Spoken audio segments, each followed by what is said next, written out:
कि वो प्रधानमंत्री मोदी को अपने वार के मुख्य बिंदु बनाएंगे। उन्होंने ऐलान किया है कि उनके चलते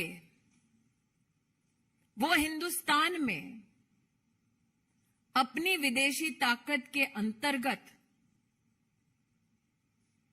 एक ऐसी व्यवस्था बनाएंगे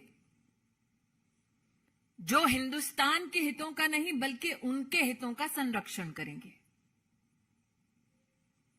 आज देश की आवाम को मैं अपील करना चाहती हूं, चाहे आप व्यक्ति हो, चाहे आप संगठन हो, चाहे आप राजनीतिक दल हो, हिंदुस्तान ने वर्षों वर्ष तक एक लोकतांत्रिक व्यवस्था में अपनी सरकार को चुना है।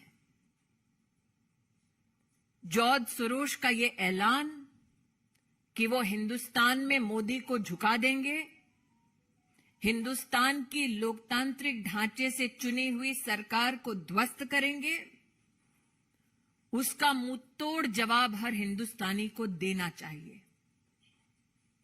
यह हम सबको ज्ञात है कि जब विश्व में इस बात की चर्चा थी कि कोविड में हिंदुस्तान का क्या हश्र होगा, तो प्रधानमंत्री मोदी ने 80 करोड़ नागरिकों की खाद्य सुरक्षा की दृष्टि से हर गरीब तक अनाज पहुंचाया। जब विश्व में यह चर्चा थी कि कोविड में हिंदुस्तान वैक्सीन और दवाई की दृष्टि से अपना संरक्षण कैसे कर पाएगा, तब प्रधानमंत्री मोदी जी के नेतृत्व में 200 करोड़ वैक्सीन की डोजेज न सिर्फ हिंदुस्तानियों को मिली मुफ्त, बल्कि साथ ही 160 देशों की सहायता हिंदुस्तान ने की। हिंदुस्तान इस बात का साक्षी है कि अमृतकाल का ये बजट भारत की रक्षा प्रणाली के लिए सबसे ज्यादा आवंटन करता है। आज जब भारत को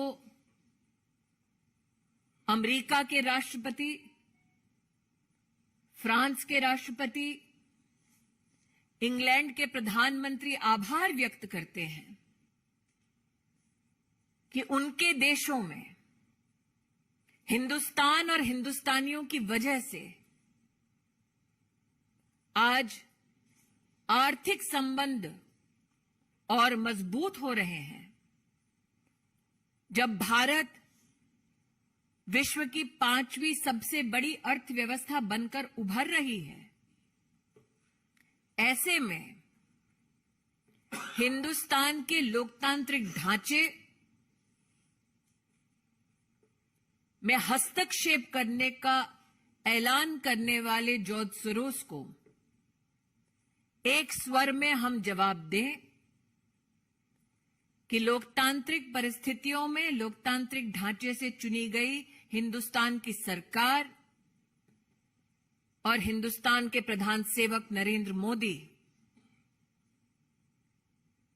ऐसे गलत इरादों के सामने सर नहीं झुकाएंगे। जब जब हिंदुस्तान को चुनौती दी गई, हमने विदेशी ताकतों को पहले भी हराया है, आगे भी हराते रहेंगे। कोई प्रश्न है तो रविकांत राय, टाइम्स नाउ। 1 मिनट अंकित। रविकांत, आपको क्या लगता है कि भारत सरकार और भारत के प्रधानमंत्री की छवि को धूमिल करने की अंतर्राष्ट्रीय स्तर पर कोई साजिश रची जाए? देखिए, ये